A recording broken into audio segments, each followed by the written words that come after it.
Le village disparu. Traduit et interprété par Chris Givero. Un podcast original de la chaîne Apocast.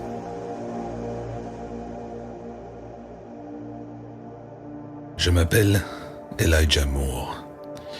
Et il y a 3 mois, je suis revenu d'une expédition qui m'a révélé une vérité plus sombre que n'importe quel mensonge. Tout a commencé avec l'héritage de mon grand-père et une carte qui avait été témoin du dernier acte d'un village ayant choisi la mort plutôt que la découverte. Ce que je m'apprête à vous raconter vous semblera impossible, mais j'ai les preuves. J'ai les photos, les journaux, les coordonnées. Et surtout, je porte le poids de ce que j'ai vu, gravé dans ma mémoire comme des cicatrices dans la pierre.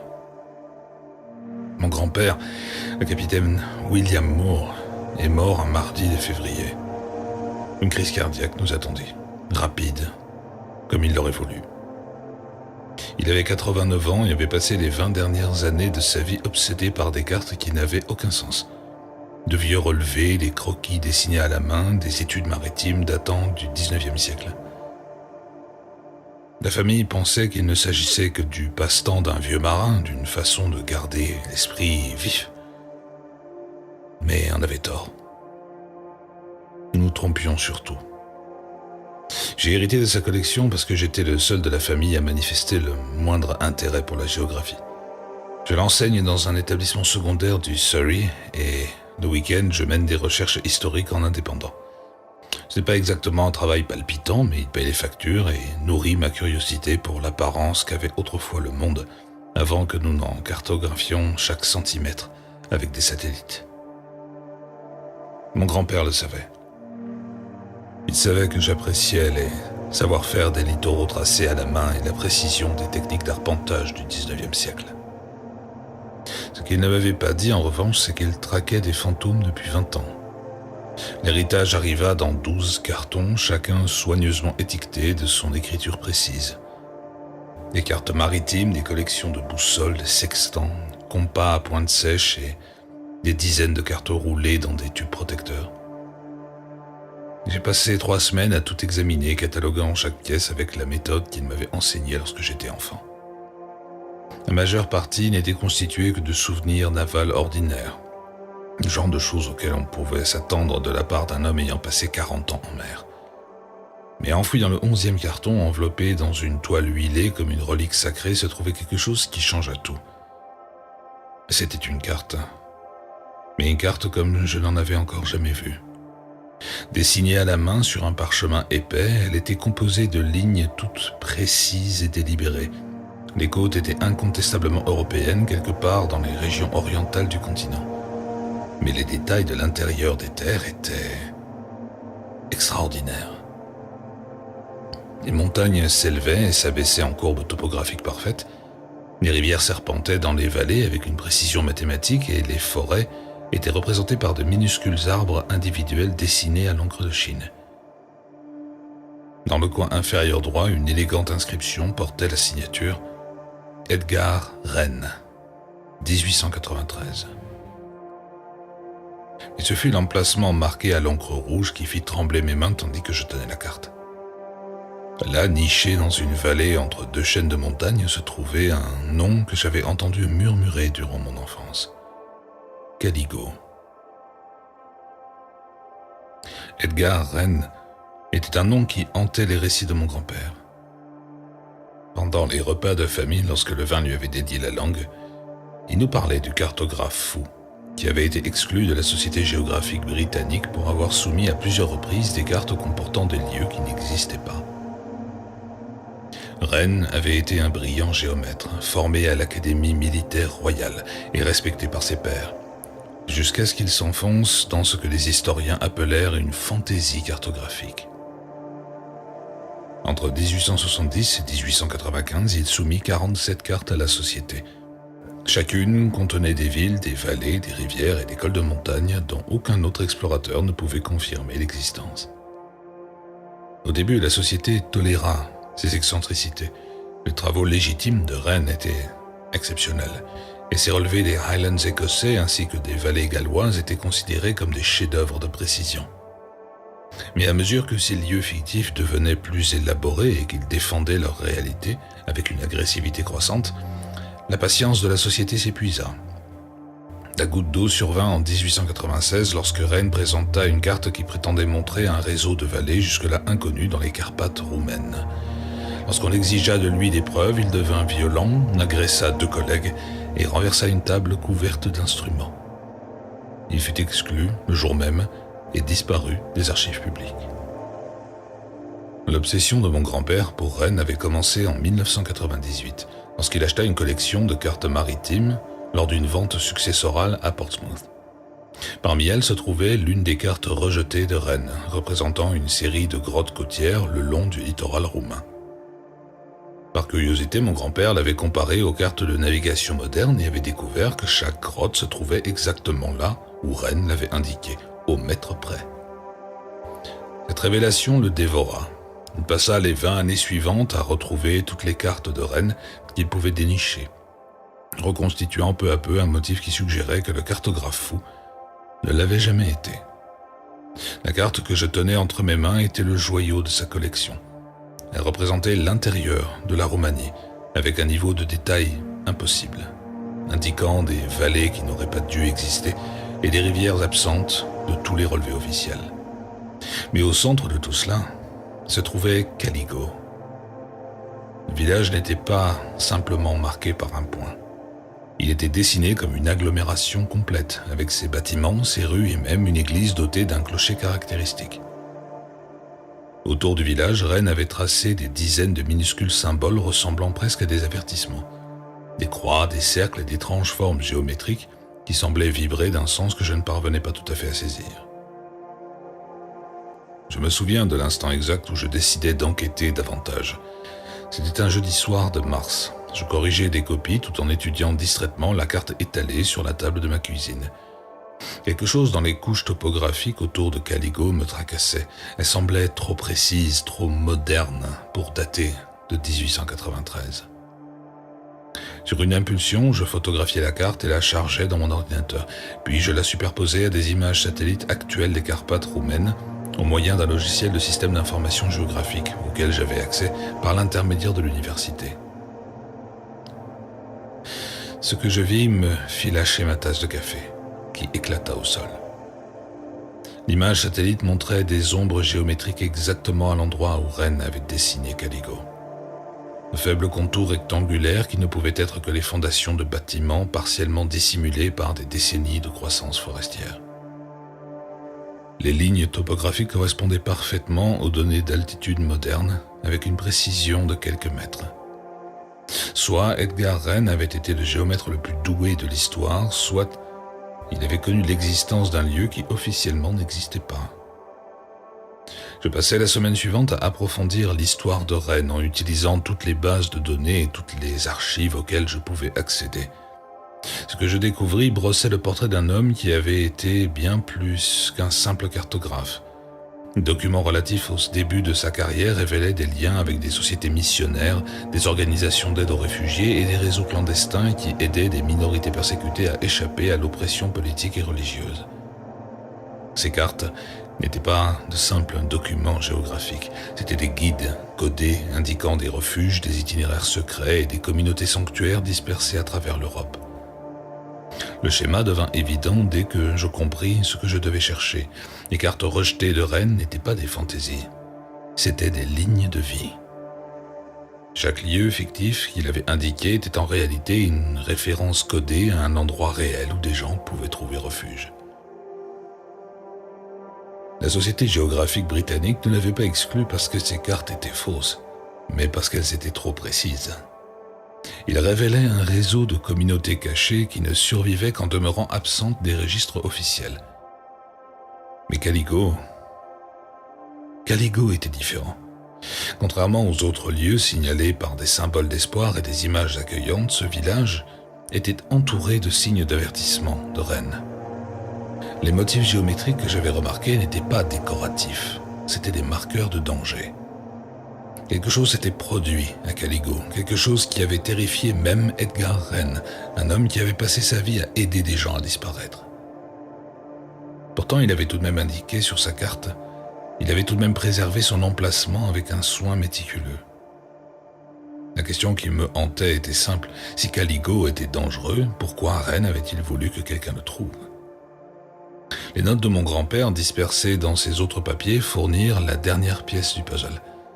Avant sa mort, il préparait sa propre expédition à Caligo. Il dressait des listes de matériel, étudiait des itinéraires et apprenait même quelques phrases élémentaires en roumain. Dans la dernière entrée de son journal, datée de 3 jours seulement avant sa crise cardiaque, il avait écrit « Le garçon mérite de connaître la vérité. ER essayait de tous nous avertir. » Les initiales ne pouvaient désigner qu'Edgar Rennes. Et le garçon ne pouvait être que moi. Cette nuit-là, j'ai pris une décision qui allait tout changer. J'achèverai ce que mon grand-père avait commencé. Je suivrai la carte d'Edgar Rennes jusqu'à Caligo et découvrirai quelle vérité était assez importante pour que 2 hommes consacrent leur vie à la retrouver. Je n'avais aucune idée alors que ce que j'allais découvrir dans ces montagnes roumaines m'obligerait à affronter les capacités les plus sombres de la nature humaine. Il m'a fallu 3 mois pour planifier et mener l'expédition. J'aurais besoin d'un équipement spécialisé, de contacts locaux et d'une histoire de couverture qui n'éveillerait pas les soupçons face à un professeur britannique errant seul dans les étendues sauvages des Carpates. Et surtout, je devrais me préparer à affronter ce contre quoi Edgar Rennes avait tenté de nous mettre en garde. Car si un homme avait consacré sa vie à aider les autres à fuir le danger, avait marqué un lieu de symbole d'avertissement, alors ce qui attendait à Caligo était bien pire qu'un simple abandon. Planifier une expédition pour trouver un village qui officiellement n'existe pas exige une forme de folie bien particulière. Celle qui vous pousse à dépenser toutes vos économies dans du matériel spécialisé et à vous convaincre qu'une carte du 19e siècle est plus précise que des images satellites. Et pourtant, c'est exactement ce que je fis durant les mois qui suivirent ma découverte de la dernière carte d'Edgar Rennes. J'ai pris un congé de mon poste d'enseignant, vidé mon modeste compte épargne et entamé le processus méthodique de préparation de ce que je présentais à tout le monde comme un voyage de recherche historique consacré aux villages abandonnés des Carpates roumaines. La liste du matériel aurait dû à elle seule m'avertir de ce vers quoi je me dirigeais. En plus de l'équipement de randonnée habituel, il me fallait des outils d'archéologie, du matériel de documentation et des provisions suffisantes pour survivre au moins 2 semaines en totale autonomie. J'achetais un appareil photo numérique haute résolution équipé d'objectifs macro. Afin de documenter les détails, un GPS portable doté de cartes hors ligne et un détecteur de métaux assez sensible pour repérer des objets enfouis. Surtout, j'investis dans un communicateur satellite capable d'envoyer des signaux de détresse depuis n'importe quel point du globe, car quelque chose dans les symboles d'Edgar Rennes me disait que Caligo n'était pas un endroit où l'on souhaitait se retrouver piégé, sans contact avec l'extérieur. Trouver un guide local s'avéra plus difficile que je ne l'avais prévu. La plupart des agences roumaines reconnues de Brassiov se concentraient sur le tourisme lié à Dracula et sur les itinéraires de randonnée les plus fréquentés. Lorsque j'expliquais que je recherchais des villages historiques dans les régions montagneuses les plus reculées, leur enthousiasme refroidissait rapidement. Ce ne fut que grâce à un contact de l'université de Bucarest que je trouvai George Popescu, un garde forestier à la retraite qui avait passé 40 ans à parcourir tous les sentiers des Carpates et dont on disait qu'il connaissait des lieux absents de toutes les cartes officielles. George était exactement le genre d'homme que l'on s'attend à rencontrer dans ces montagnes. Buriné par les années, pragmatique et doté de ce silence particulier qui naît de plusieurs décennies passées à écouter la forêt. Lorsque je lui montrai la carte de Rennes, sa réaction fut immédiate et troublante. Il fixa le parchemin pendant près de 5 minutes, suivant du doigt les crêtes montagneuses dessinées, puis il leva les yeux vers moi avec une expression que je ne parvins pas à déchiffrer. Cet endroit dort depuis de nombreuses années. Peut-être devait-il continuer à dormir. Il accepta néanmoins de m'y conduire pour des raisons qui, je le soupçonne, tenaient davantage à la curiosité qu'à l'argent que je lui proposais. Le voyage commença par un mardi gris, au début du mois de septembre. Nous quittâmes Brassiov à bord de l'antique mais fiable véhicule tout-terrain de George, en suivant des routes de plus en plus étroites qui semblaient se dissoudre dans le paysage. Après 3 heures de route, nous atteignîmes l'extrémité de ce que l'on pouvait généreusement qualifier de chemin carrossable et commençâmes la véritable marche à pied. Au début, le poids de mon sac me parut supportable, mais à mesure que nous gagnions de l'altitude dans un relief qui semblait n'avoir jamais été touché par la présence humaine, chaque pièce de matériel devint à la fois indispensable et pesante. Ce qui me frappa le plus en suivant les instructions de Rennes fut la manière délibérée dont elle évitait les sentiers officiels.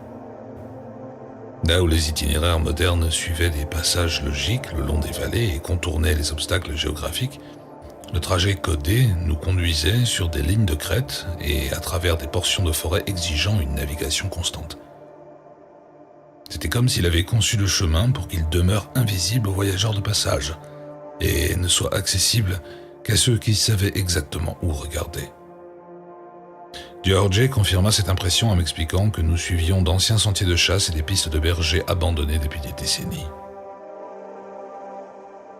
Lors de notre première nuit de campement, tandis que nous étions assis autour d'un petit feu à manger des rations de randonnée et à boire du café roumain très fort, il me parla de villages abandonnés durant l'époque communiste, lorsque les populations rurales avaient été déplacées de force vers les centres urbains.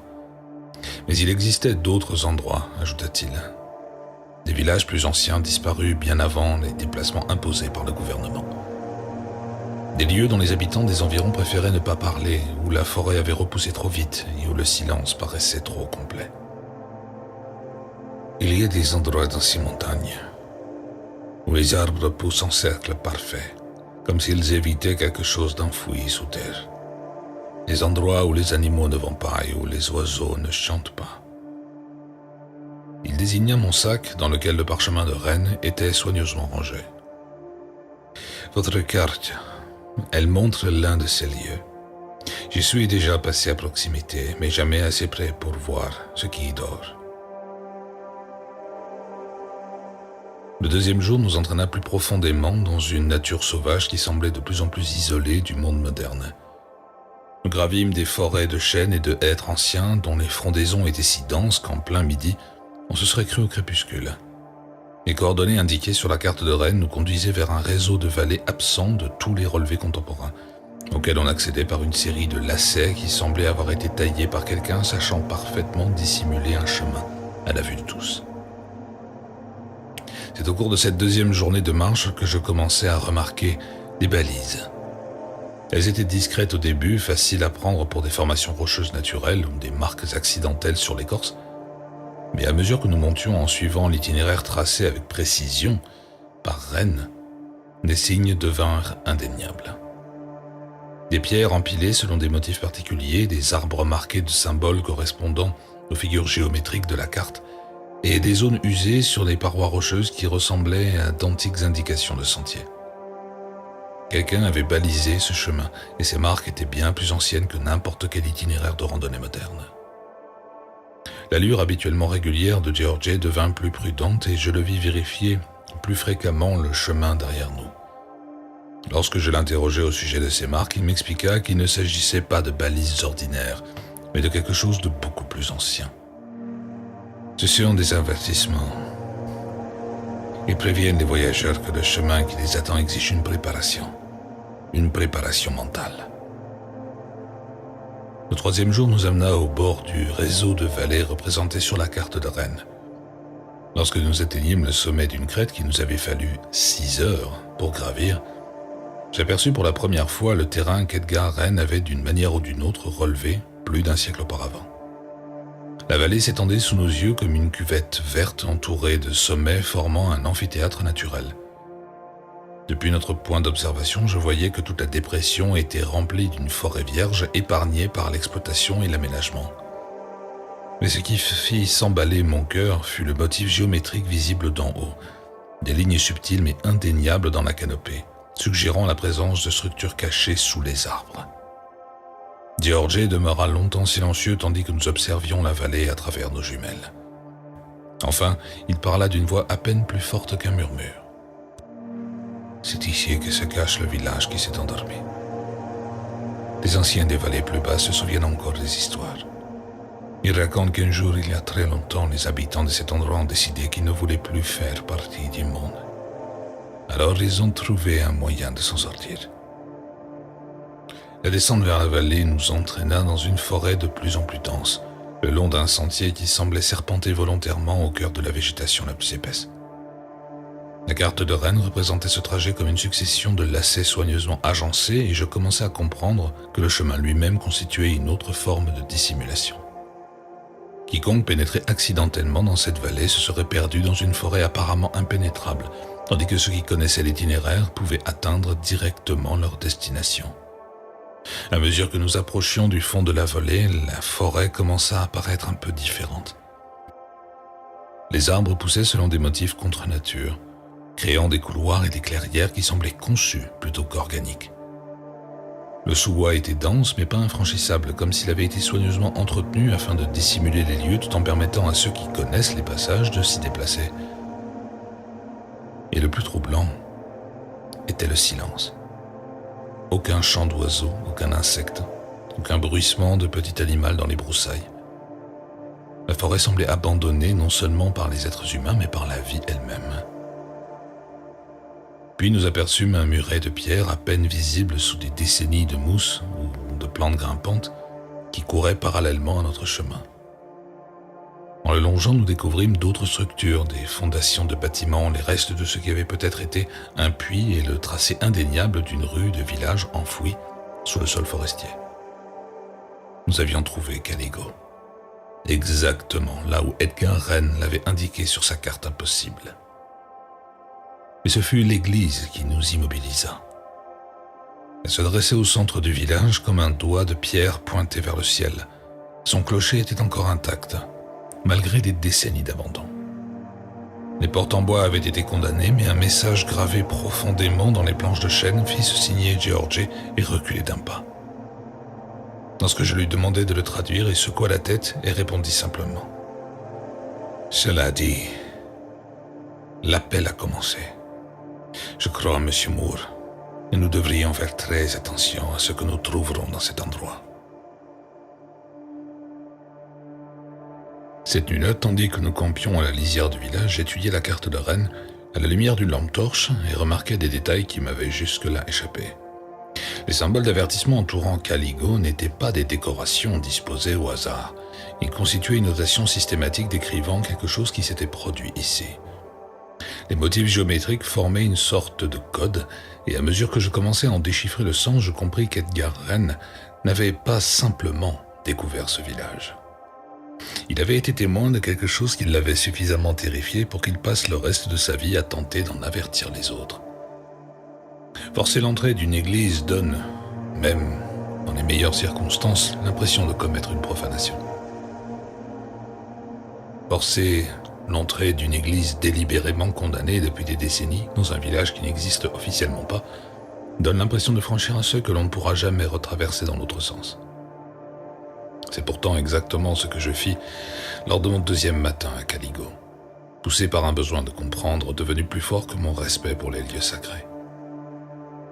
Les portes étaient faites d'un chêne épais renforcé de bandes d'acier qui avaient rouillé mais demeuraient toutefois solides.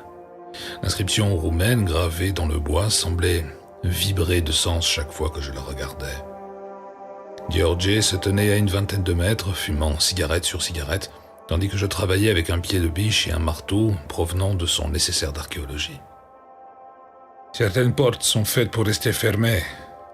Certaines connaissances sont trop lourdes pour qu'une seule personne les porte. Et à ce stade, j'avais dépassé la pensée rationnelle.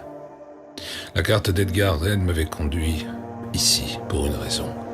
Et la vérité qui m'attendait à l'intérieur de cette église valait le risque d'avoir à porter un savoir trop lourd.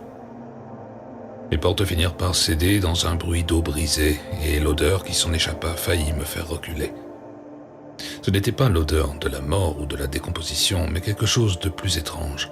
Un mélange de vieil encens, d'air vicié et d'une senteur métallique qui me fit mal aux dents. L'intérieur de l'église correspondait exactement à ce que l'on pouvait attendre d'une paroisse orthodoxe rurale des années 40, à l'exception des transformations. Les bancs avaient été repoussés contre les murs, libérant un vaste espace au centre de la nef. L'autel avait été déplacé et le sol qui se trouvait en dessous portait les traces d'importants travaux d'excavation. Mais ce furent les murs qui me mirent véritablement mal à l'aise. Chaque surface disponible était couverte d'écritures gravées directement dans la pierre avec des outils qui avaient laissé des marques nettes et délibérées. Le texte était en roumain entrecoupé de symboles correspondant aux signes d'avertissement de la carte d'Edgar Wren. En photographiant les inscriptions afin de les traduire plus tard, je commençais à comprendre que je contemplais une sorte de compte à rebours, un relevé méthodique des préparatifs en vue d'un événement considérable. Les dates commençaient en 1942 et s'interrompaient brusquement en 1943. L'excavation sous l'autel avait mis au jour une trappe scellée à la cire et entourée de cordes nouées selon des motifs qui semblaient revêtir une importance rituelle. Malgré des décennies d'humidité souterraine, le bois était encore solide et les chanières de bronze pivotèrent sans difficulté lorsque je trouvai enfin le courage de la soulever. En dessous s'ouvrait un puits plongeant dans l'obscurité totale, muni de marches grossières taillées dans la roche. L'air qui montait de l'ouverture portait la même odeur métallique, mais plus forte, mêlée à quelque chose qui faisait hurler dans mon cerveau primitif tous les avertissements associés aux lieux dangereux. J'appelai Georg pour lui dire que j'allais descendre, mais il avait disparu. Je retrouvais ses mégots à l'endroit où il s'était tenu, mais aucune trace de l'homme lui-même. Son sac était toujours à notre campement, je savais donc qu'il ne s'était pas enfui pour de bon.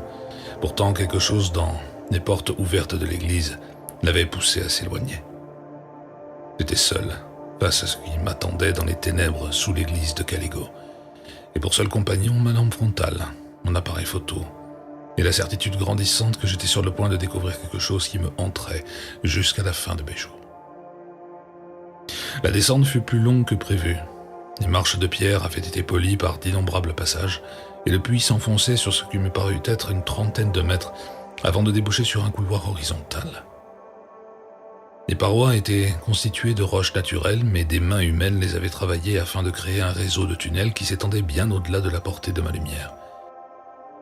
L'air était étonnamment frais, ce qui suggérait la présence de conduits d'aération ou d'autres entrées quelque part dans la montagne au-dessus de moi. Ce furent d'abord les phénomènes acoustiques qui m'apprirent que je venais de pénétrer dans un espace immense. Mes pas résonnaient d'une manière qui indiquait la présence d'énormes volumes ouverts plus loin.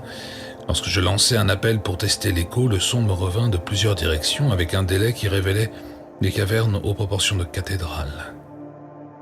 Et ce ne fut que lorsque le faisceau de ma lampe frontale porta assez loin pour éclairer la première salle que je compris l'ampleur véritable de ce que les habitants de Caligo avaient construit sous leur village. Le réseau de grottes était immense, une formation naturelle largement modifiée et agrandie par le travail humain. Des murs de pierre divisaient l'espace en zones distinctes, et des échafaudages rudimentaires en bois soutenaient des plateformes ainsi que des passerelles reliant les différents niveaux de la caverne. Et ce qui dominait les lieux, ce qui fit trembler mes mains tandis que j'essayais de photographier ce que je voyais, c'étaient les dépouilles, disposées selon un ordre précis. Des centaines de squelettes humains formaient des cercles concentriques parfaits qui rayonnaient autour d'une plateforme centrale, comme les rayons d'une roue macabre. L'état de conservation était extraordinaire. L'atmosphère sèche de la grotte avait momifié les vêtements et les effets personnels, créant un instantané de la vie rurale romaine des années 40, plus complet que n'importe quelle présentation de musée. Je voyais des familles regroupées, leur position indiquant qu'elles avaient choisi de s'allonger selon un agencement précis. Les squelettes des enfants étaient nichés entre ceux des adultes et les possessions de chacun avaient été soigneusement disposées auprès des corps. Des alliances, des livres de prière, des photographies, des outils de différents métiers, toute la culture matérielle d'une communauté préservée dans la mort. En m'enfonçant dans le réseau des grottes et en documentant chaque détail avec mon appareil photo, je commençais à comprendre la nature méthodique de ce qu'il s'était produit ici. Les corps n'avaient pas été dispersés au hasard et ne portaient pas la disposition de victimes de maladies ou de violences. Ils avaient été arrangés selon un cérémonial, avec le soin évident de personnes qui avaient eu le temps de se préparer à mourir et qui avaient choisi d'affronter la mort ensemble. La plateforme centrale portait ce qui semblait être les restes des chefs religieux, entourés d'objets rituels témoignant d'une préparation minutieuse plutôt que d'une panique désespérée. C'est dans la troisième salle que je découvris le premier journal. Relié de cuir et parfaitement conservé, il reposait à côté du squelette d'une femme dont les vêtements suggéraient qu'elle avait été une institutrice ou un membre instruit de la communauté. Les pages étaient couvertes d'une écriture soignée en roumain et semblaient relater les dernières semaines de l'existence de Caligo. En photographiant chaque page pour la traduire plus tard, je vis les dates défiler durant l'hiver et le printemps 1943, tandis que les entrées se concentraient de plus en plus sur la préparation spirituelle et les rituels communautaires. La femme s'appelait Anna Petrescu, et son journal offrait le premier aperçu de l'état d'esprit d'une communauté se préparant à une mort collective. Elle parlait d'un guide spirituel arrivé au village l'année précédente, apportant des promesses de transcendance et de délivrance face aux souffrances du monde physique. La guerre se rapprochait, avec ses menaces de conscription, de persécution et de déplacement. Mais leur guide leur proposait une autre voie, un moyen de quitter entièrement le monde et d'atteindre une forme d'existence supérieure. En poursuivant mon exploration du réseau de grottes, je trouvais d'autres journaux, d'autres témoignages personnels sur les derniers mois de la communauté. L'image qui s'en dégageait était celle d'une transformation progressive, un village rural ordinaire devenu quelque chose qui ressemblait à une secte vouée à la mort. Mais il ne s'agissait ni des délires de fous, ni des actes désespérés de personnes poussées au suicide par des pressions extérieures. Les récits étaient rationnels, méthodiques et profondément réfléchis. Ces gens avaient pris collectivement la décision de mourir et avaient abordé cette décision avant même la planification minutieuse qu'ils auraient consacrée au semail ou à la construction d'une maison.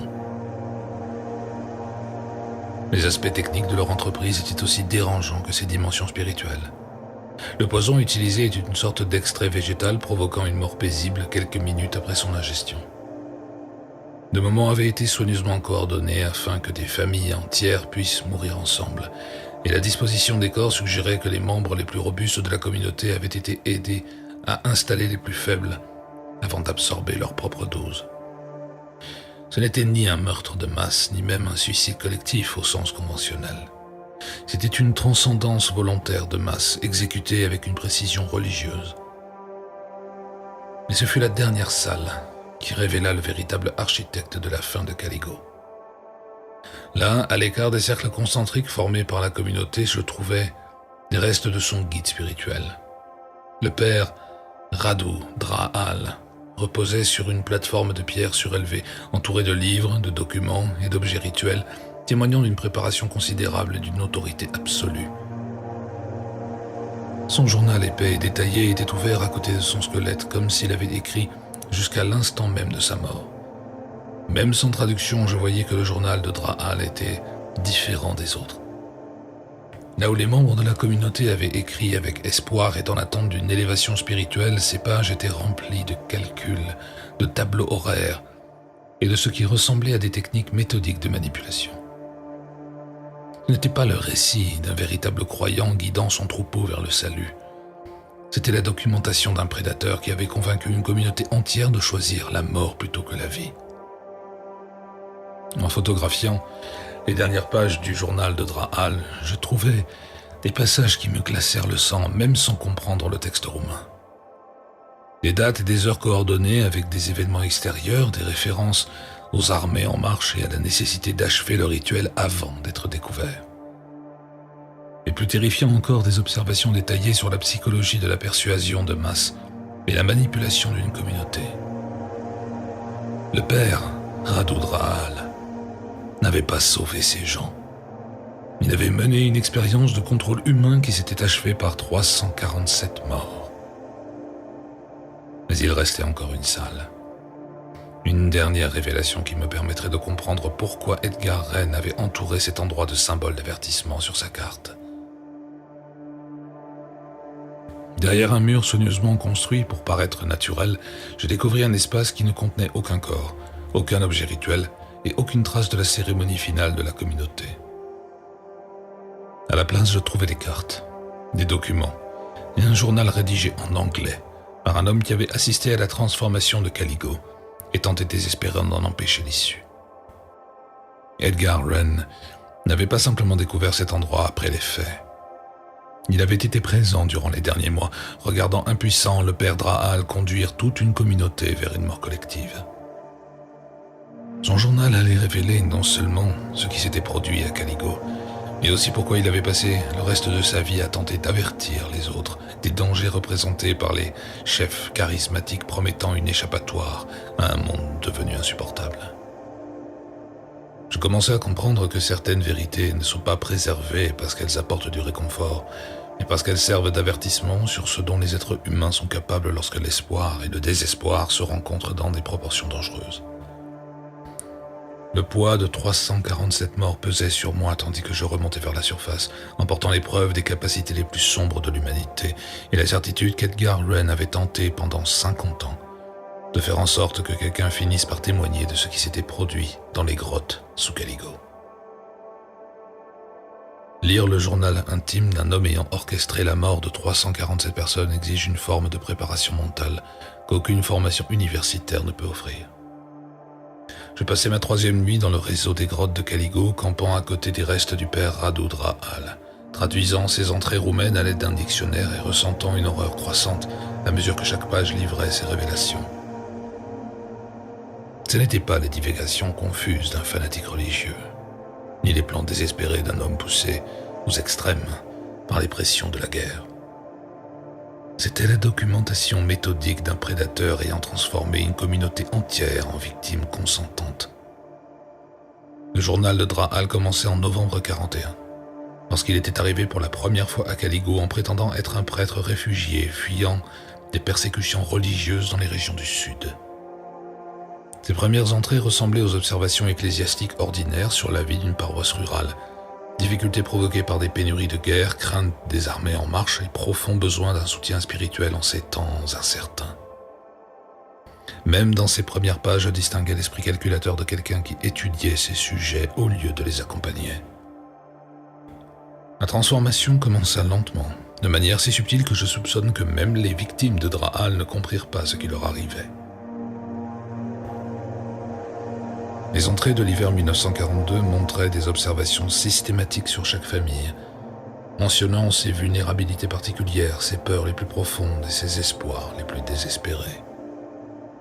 Il répertoriait ceux qui avaient perdu des fils à la guerre, les familles confrontées à des difficultés économiques et les personnes souffrant de maladies ou de dépression. Plus glaçant encore, il identifiait les meneurs naturels de la communauté et commençait à planifier les moyens de les convertir ou de neutraliser leur influence. Au printemps 42, Drahal avait commencé à introduire dans ses sermons et ses entretiens privés ce qu'il appelait des concepts spirituels avancés. Son journal décrivait avec précision la progression de son enseignement. Il parlait d'une théologie orthodoxe conventionnelle avant d'y intégrer peu à peu les idées sur la transcendance, la corruption du monde physique et la possibilité d'atteindre le paradis grâce à une élévation spirituelle collective. Il testait chaque nouveau concept avec prudence, notant quels membres de la communauté adoptaient ces idées et lesquels y résistaient. Ce qui rendait la manipulation de Drahal si efficace était sa compréhension authentique de la psychologie humaine et sa volonté d'exploiter les traumatismes propres à la vie rurale en temps de guerre.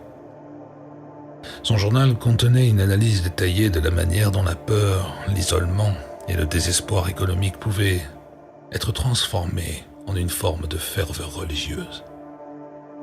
Il repérait des parents ayant perdu un enfant et les persuadait que leur chagrin était le signe d'un rappel spirituel. Il approchait les familles menacées par la famine et leur promettait une abondance éternelle. Plus méthodiquement encore, il ciblait les intellectuels et les sceptiques du village, les convertissant au moyen d'arguments théologiques personnalisés ou sapant leur crédibilité grâce à une pression sociale soigneusement orchestrée. Les passages les plus dérangeants du journal constataient ce que Drahal appelait les phases de préparation, des programmes systématiques destinés à habituer la communauté à des pratiques religieuses toujours plus extrêmes. Il commença par de longues périodes de jeûne, prétendant qu'elle purifierait l'âme et préparerait les croyants à la révélation spirituelle. Lorsque la communauté accepta ces épreuves comme des sacrifices nécessaires, il introduisit des rituels plus exigeants. La privation de sommeil au moyen de prières nocturnes, l'isolement social vis-à-vis des proches faisant preuve d'une dévotion insuffisante, et l'abandon progressif des possessions personnelles afin de démontrer que l'on s'était libéré de l'attachement matériel, À l'automne 1942, Drahal avait accompli quelque chose qui aurait dû être impossible.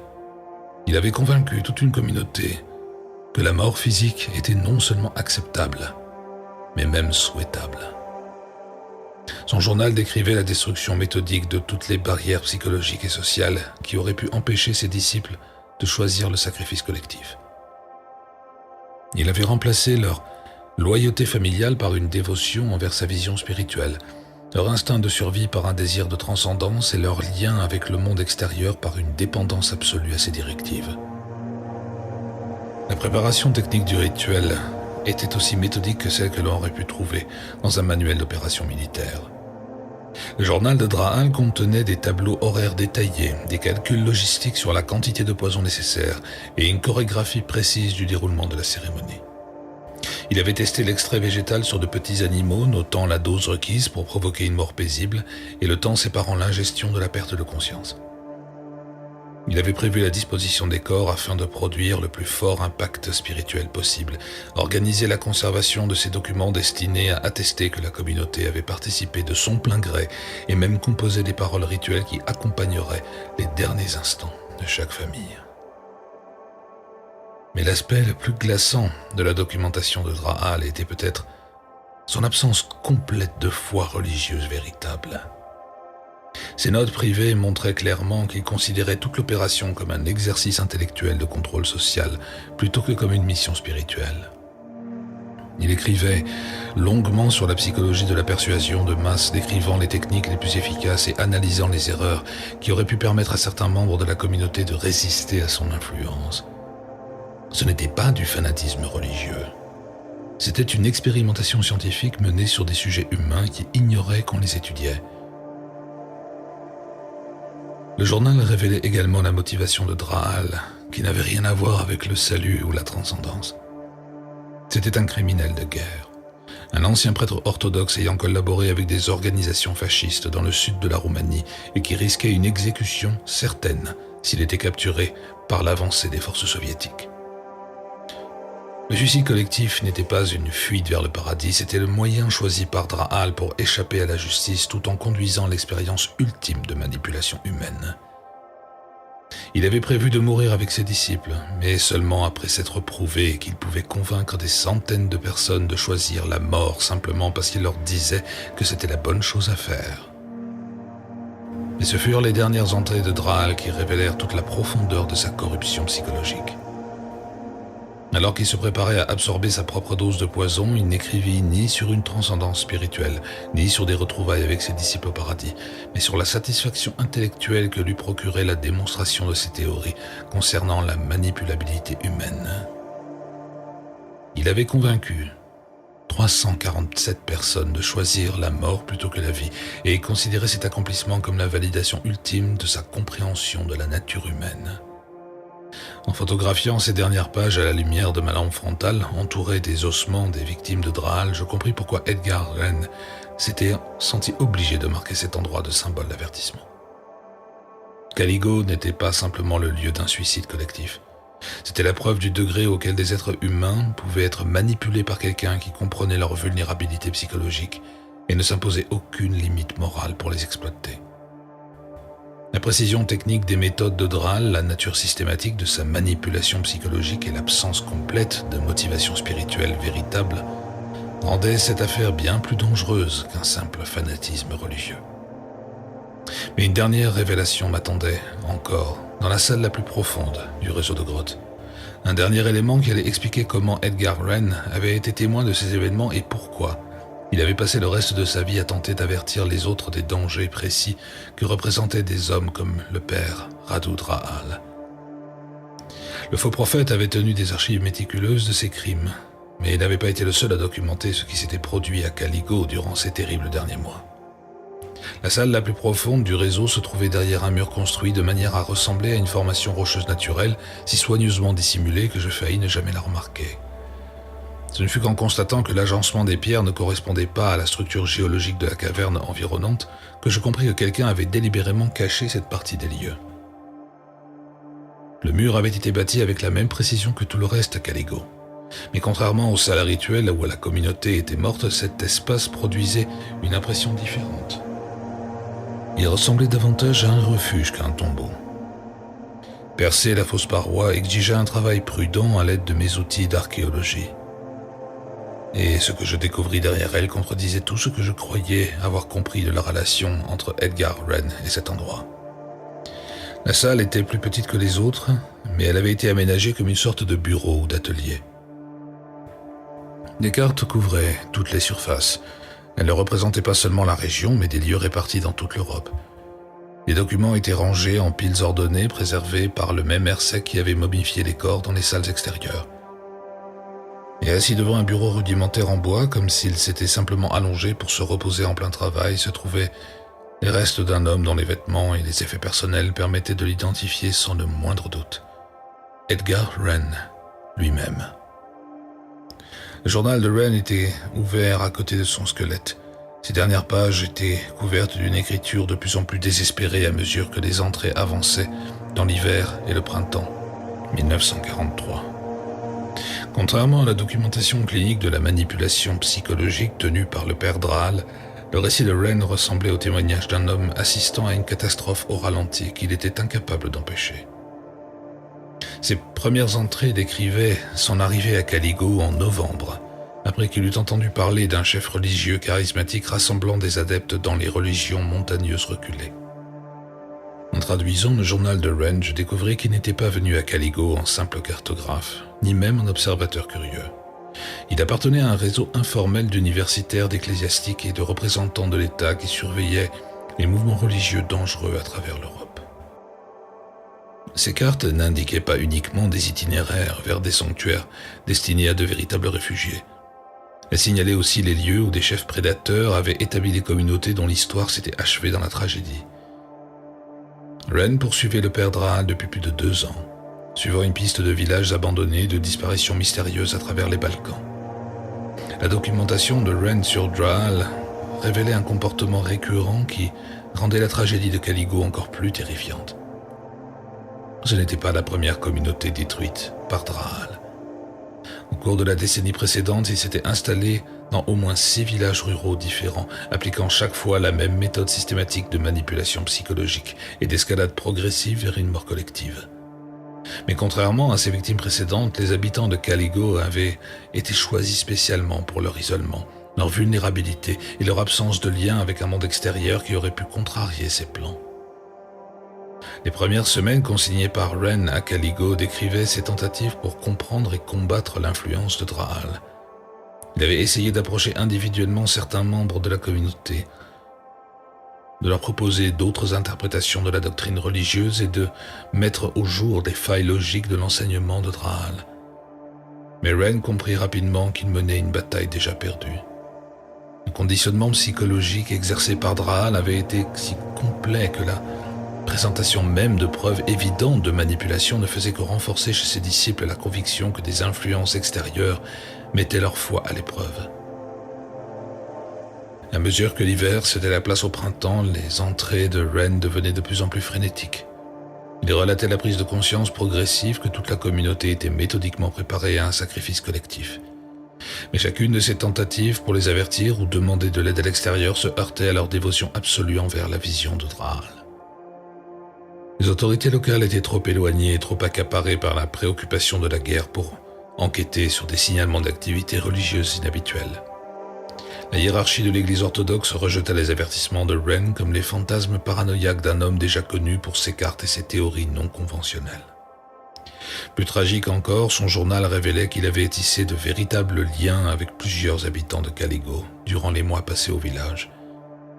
Il parlait avec une profonde affection d'Anna Petrescu, l'institutrice dont j'avais découvert le journal, décrivant son intelligence et son scepticisme initial envers les enseignements les plus extrêmes de Draal. Il relatait également des conversations avec Ion Munteanu, l'ancien du village, qui avait exprimé en privé ses inquiétudes au sujet de l'influence de Draal, mais se sentait incapable de s'opposer à lui sans diviser la communauté, à un moment où l'unité paraissait indispensable à sa survie. Les dernières semaines du journal de Wren fournissaient un compte-rendu presque heure par heure des préparatifs de ce que Draal appelait la grande transcendance. Wren avait compris qu'il ne pourrait pas empêcher le sacrifice collectif. Mais il avait pris une décision qui révélait toute la noblesse de son caractère. Au lieu de fuir pour sauver sa vie, il choisit de rester et de tout documenter. Il voulait s'assurer que quelqu'un finirait par découvrir la vérité sur ce qui s'était produit ici à Caligo et sur les raisons pour lesquelles toute une communauté avait choisi de mourir. Le récit du rituel final avait la précision d'un observateur entraîné, mais aussi le poids émotionnel d'un homme regardant ses amis et ses voisins choisir la mort plutôt que la vie. Ren décrivait la manière dont les familles s'étaient rassemblées dans le réseau de grottes, dont les parents avaient rassuré leurs enfants, leur expliquant qu'ils s'apprêtaient à entreprendre un merveilleux voyage, et dont même les plus jeunes victimes semblaient en paix avec leur destin. Mais contrairement aux observations cliniques de Draal, la documentation de Ren était animée par l'amour et le respect qu'il éprouvait pour des gens dont il ne pouvait empêcher la mort. Avant le début de la cérémonie finale, il s'était installé dans la salle cachée et s'était enfermé derrière la fausse paroi qu'il avait construite pendant les mois passés au village. Son intention était de ressortir quelques jours plus tard, de documenter la scène en détail, puis de rejoindre des autorités susceptibles d'empêcher des tragédies semblables dans d'autres communautés. Mais quelque chose avait mal tourné dans son plan d'évasion. Il s'était retrouvé prisonnier de la salle, avec des provisions limitées et aucun moyen d'abattre le mur depuis l'intérieur. Les dernières entrées de Ren décrivaient sa lente prise de conscience. Il allait mourir aux côtés de ceux qu'il avait essayé de sauver. Non pas empoisonné, mais isolé. Il consacra ses dernières semaines à créer les cartes et les documents qui, l'espérait-il, permettraient un jour d'avertir les autres des dangers représentés par des chefs charismatiques tels que Draal. Il avait dessiné des cartes détaillées indiquant non seulement l'emplacement de Caligo, mais également ceux des autres communautés victimes de Draal à travers l'Europe. Ces symboles d'avertissement n'étaient pas de simples éléments décoratifs. Ils formaient un système de notation décrivant les techniques particulières employées par les chefs prédateurs pour manipuler les communautés vulnérables. Et ce furent les dernières pages de Ren qui révélèrent l'ampleur véritable de son sacrifice et du fardeau qu'il avait porté tout au long de sa vie d'adulte. Il ne s'était pas contenté de traquer le père Draal. Il avait tenté d'empêcher l'apparition de futurs prédateurs capables d'utiliser des méthodes semblables. Les cartes pour lesquelles il avait été exclu n'étaient ni des fantaisies, ni des erreurs. C'étaient des avertissements codés concernant des lieux où les communautés risquaient d'être manipulées, déguisées en erreurs géographiques afin d'éviter les persécutions de la part d'autorités qui préféraient ne pas reconnaître l'existence de tels dangers. Les documents entourant le corps de Ren comprenant une correspondance avec d'autres membres de son réseau, des universitaires et des responsables répartis à travers l'Europe qui partageaient sa compréhension de la manière dont les communautés isolées pouvaient être exploitées par des dirigeants manipulateurs. Ces lettres révélaient un effort systématique destiné à suivre les mouvements religieux dangereux, à documenter leurs méthodes et à élaborer des moyens permettant d'identifier les populations vulnérables avant qu'elles ne deviennent des victimes. Le travail cartographique de Ren n'était qu'un aspect d'une mission plus vaste visant à protéger ceux qui ne pouvaient se protéger eux-mêmes. En lisant sa dernière correspondance, je compris pourquoi mon grand-père était devenu obsédé par ses travaux et pourquoi les récits des familles l'avaient toujours décrit comme un homme hanté par un savoir qu'il ne pouvait partager directement. Ren n'avait pas été exclu de la Société géographique britannique parce qu'il créait des cartes fictives. Il avait été exclu parce qu'il tentait de révéler des vérités que des gens puissants préféraient garder cachées. Ces avertissements au sujet des communautés vulnérables et des chefs prédateurs avaient été rejetés comme des fantaisies car les reconnaître aurait obligé les autorités à assumer la responsabilité de protéger des gens qu'elles considéraient comme sacrifiables. Le poids de ce que j'avais découvert à Caligo m'écrasait tandis que je me préparais à quitter une dernière fois le réseau des grottes. Je n'emportais pas seulement les preuves des crimes du père Draal et la documentation de 347 morts, j'emportais également la certitude qu'Edgar Ren avait consacré sa vie à tenter d'empêcher exactement ce genre de tragédie. Ces cartes étaient des tentatives pour encoder des avertissements que des générations futures pourraient un jour déchiffrer et mettre à profit, même si la sienne avait refusé de les entendre. Mais je repartais aussi avec une compréhension plus profonde de la capacité humaine à la manipulation comme à l'autodestruction volontaire.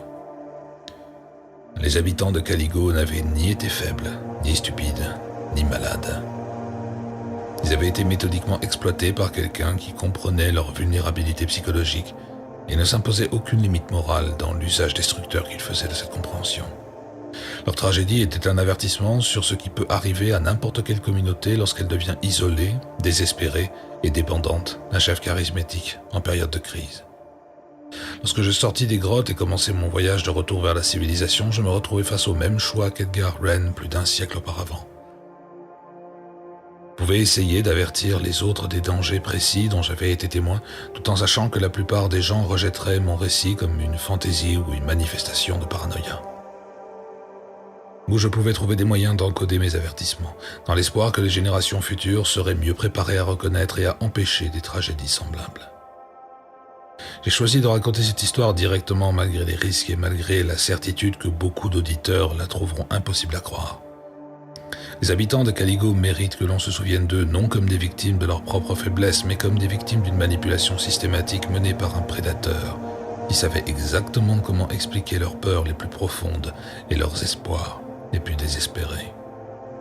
Edgar Wren mérite d'être honoré, non comme un cartographe fou qui dessinait des lieux imaginaires, mais comme un gardien ayant consacré sa vie à protéger des communautés vulnérables contre des forces qu'elles ne pouvaient ni reconnaître ni combattre. La grotte scellée de Caligo abrite les restes de 347 personnes qui ont choisi la mort parce qu'elles croyaient qu'on les conduirait vers quelque chose de meilleur que le monde qu'elles connaissaient.